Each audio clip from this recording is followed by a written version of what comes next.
Ready to move in premium triplex villas at Bachapalli APR Projects. దేవుడు వరమిచ్చినా పూజారి కరుణించలేదు అన్నట్టుగా తయారైంది తెలంగాణ ప్రజల పరిస్థితి. ప్రభుత్వం ప్రజల కోసం ఎంతో ప్రతిష్టాత్మకంగా అమలు చేస్తున్న హామీలు నోటి దగ్గరకు వచ్చి అందకుండా పోతున్నాయి. 6 గ్యారెంటీల్లో ఇప్పటికే పలు గ్యారెంటీలను అమలు చేయగా వాటిల్లో కొన్ని హామీలు అర్హులైన కొందరు ప్రజలకు చేరడం లేదు. అందులో గ్యాస్ రాయితీ ఒకటి. అర్హత ఉన్నా గ్యాస్ రాయితీ రాకపోవడం ఆందోళన కలిగిస్తోంది. ఇందుకు గ్యాస్ కంపెనీలు నిబంధనలు పాటించకపోవడమే కారణం.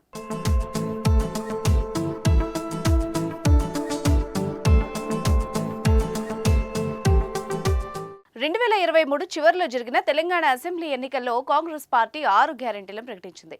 ఇందులో భాగంగా మహాలక్ష్మి పథకం కింద మహిళలకు 3 హామీల్ని అమలు చేస్తామని తెలిపింది.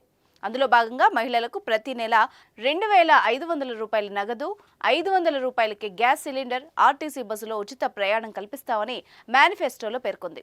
వీటిల్లో కాంగ్రెస్ గెలిచిన వెంటనే ఆర్టీసీలో ఉచిత ప్రయాణ సౌకర్యం మహిళలకు అందుబాటులోకి వచ్చింది. ఇటీవల ముఖ్యమంత్రి రేవంత్ రెడ్డి 500 రూపాయలకే గ్యాస్ సిలిండర్ పంపిణీని ప్రారంభించారు. అయితే ఈ పథకానికి నిజమైన అర్హుల పాలిట గ్యాస్ కంపెనీల నిర్లక్ష్యం శాపంగా మారింది. గ్యాస్ కంపెనీలు నిబంధనలు పాటించకపోవడంతో దరఖాస్తుదారులు ఇబ్బందులు పడుతున్నారు. ఈ పథకానికి దరఖాస్తు చేసుకున్న వాళ్లు రాయితీ రాకపోయేసరికి నగర, పురపాలక, ఎంపీడీఓల కార్యాలయాలని ఆశ్రయిస్తున్నారు. దరఖాస్తుదారుల గ్యాస్ కనెక్షన్ కేవైసీతో పాటు యూనిక్ ఐడి నెంబర్ లేకపోవడంతో రాయితీకి దూరం అవుతున్నారు. గ్యాస్ ఏజెన్సీ, కంపెనీ అధికారులు వీళ్లను పట్టించుకోవడం లేదు. వంట గ్యాస్ కంపెనీలు ప్రతి వినియోగదారుడికి 17 లేదా 10 అంకెలతో ఎల్పీజీ యూనిక్ ఐడిని కేటాయిస్తారు. ఇది లేకపోవడంతో అర్హులకు పథకం అందడం లేదు. గ్యాస్ సరఫరా చేసే సమయంలో వినియోగదారుడి క్యాష్ బిల్లుపై కానీ, డొమెస్టిక్ గ్యాస్ కన్జ్యూమర్ కార్డులో కానీ గుర్తింపు నెంబర్ ఉంటుంది. కానీ ఆ సంఖ్యను నమోదు చేయకపోవడంతో ఇబ్బందులు తలెత్తుతున్నాయి. సుమారు 20 నుంచి 30 ఏళ్ల కింద గ్యాస్ కనెక్షన్ తీసుకున్న వినియోగదారుల వద్ద కూడా యూనిక్ ఐడి నెంబర్ లేకపోవడంతో గ్యాస్ రాయితీ రావడం లేదు. మరోవైపు ఈ కేవైసీ లేని కారణంగా 500కే గ్యాస్ పథకం నోటికాడికొచ్చి అందకుండా పోతోంది. ఈ కేవైసీ లేని ఎల్పీజీ వినియోగదారుల మహాలక్ష్మి దరఖాస్తును తిరస్కరిస్తున్నారు.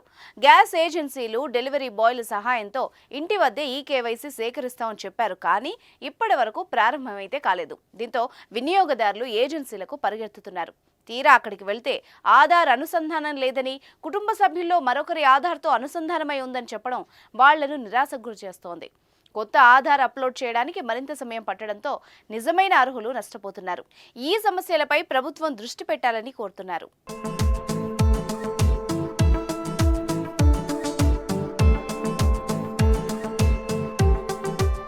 సుమన్ టీవీలో మీ పర్సనల్ అండ్ బిజినెస్ ప్రమోషన్స్ కోసం కింది నెంబర్కి కాంటాక్ట్ చేయండి.